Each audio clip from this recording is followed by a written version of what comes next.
Queen Elizabeth II ruled for 70 years, but the puzzle of her reign was never simple visibility. She lived in plain sight and yet remained strategically unreadable, like a nation in human form. Her power did not announce itself with speeches or spectacle. It lived in restraint, repetition, and the disciplined art of being underestimated. The first mystery was political. She was expected to be neutral, yet every week she met privately with her prime ministers, from Winston Churchill to Liz Truss. 15 leaders came and went, each carrying the weight of a different Britain, and each left those audiences bound by silence. No official transcript captured the tone, the pauses, the raised eyebrow, or the carefully chosen question. What happened in those rooms? Perhaps not policy in the formal sense, but something more elusive. Continuity, judgment, pressure, and the rare permission to speak honestly to someone who could not publicly answer. At 25, she was a young queen learning statecraft from Churchill. At 96, she was a matriarch guiding modern leaders through a world she had outlived and still somehow steadied. She became the silent negotiator of her age. The second mystery was death itself, rehearsed with almost unsettling precision. Operation London Bridge was not a reaction to an event. It was an architecture of inevitability. For decades, a black book of protocols was updated, revised, and kept ready, as if the end of the longest reign in modern British history had to be choreographed like a national ritual.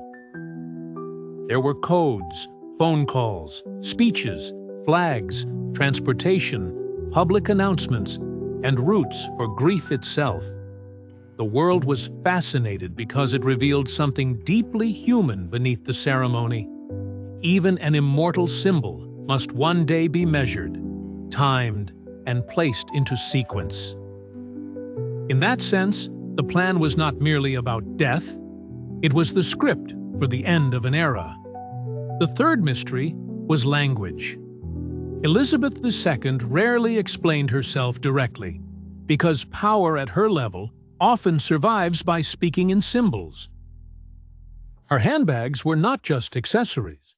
They were instruments of pacing, protection, and control. When she shifted one from arm to arm, staff understood the conversation needed to end. Her jewelry also carried meaning. A brooch chosen for a meeting could signal memory, continuity, or quiet disapproval. The crown had a vocabulary of its own, and she used it with remarkable discipline. In a room full of microphones, the most effective message was sometimes the one delivered without a word. She turned appearance into diplomacy and etiquette into code.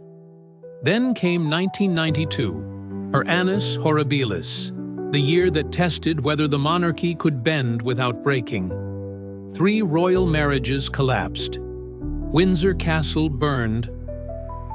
The public mood turned harsh, even impatient, as if the royal family had become a mirror for national disappointment.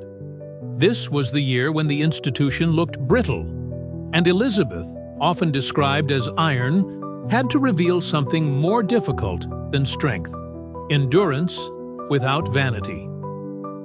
She did not over-dramatize the crisis. She absorbed it. She kept the firm upright, not by pretending it was untouched, but by accepting that survival sometimes requires dignity in the face of humiliation. The crown cracked, but it did not fall. That is the strategic mystery of her 70-year reign. She was not powerful in the loud way history usually rewards. She was powerful because she mastered control, silence, symbolism, and endurance. In an age addicted to confession, she ruled through concealment. In a world that demanded constant explanation, she offered continuity. And when the final script arrived, the the story of Elizabeth II was revealed as something more profound than monarchy alone, a study in how an individual can become an institution and how an institution can survive by learning the delicate art of being seen without ever being fully known.